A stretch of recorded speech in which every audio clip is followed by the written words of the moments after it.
சுதந்திர போராட்ட வீரர் கொடிக்காத்த குமரனின் 94வது நினைவு நாளை முன்னிட்டு ஈரோடு மாவட்ட ஆட்சியர் அலுவலகம் எதிரே அவரது முழு திருவுருவ சிலைக்கு பல்வேறு தரப்பினர் மாலை அணிவித்து மரியாதை செலுத்தினர். ஈரோடு தெற்கு மாவட்ட திமுக சார்பில் தமிழக வீட்டு வசதி மற்றும் நகர்ப்புற வளர்ச்சித்துறை அமைச்சர் சு. முத்துசாமி தலைமையில் அவரது சிலைக்கு மாலை அணிவித்து மலர் தூவி வீர வணக்கம் செலுத்தினர்.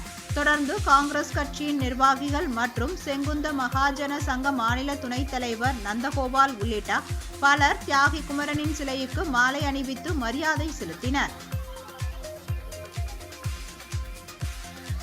ஈரோடு மாவட்டம் சென்னிமலையிலே பிறந்த சுதந்திர போராட்ட தியாகி கொடிகாத்த குமரனுடைய 94வது நினைவு நாள் என்று அந்த நினைவு நாளை ஒட்டி ஈரோடு மாவட்ட ஆட்சியர் அலுவலகம் அருகே அமைந்துள்ள குமரன் சாலையில் அவருடைய திருவுருவச் சிலைக்கு ஈரோடு மாவட்ட செங்குந்த மகாஜன சங்கத்தின் சார்பாக இன்று நிர்வாகிகளுடன் மாலை அணிவித்து அவருக்கு புகழஞ்சலி செலுத்தினோம்.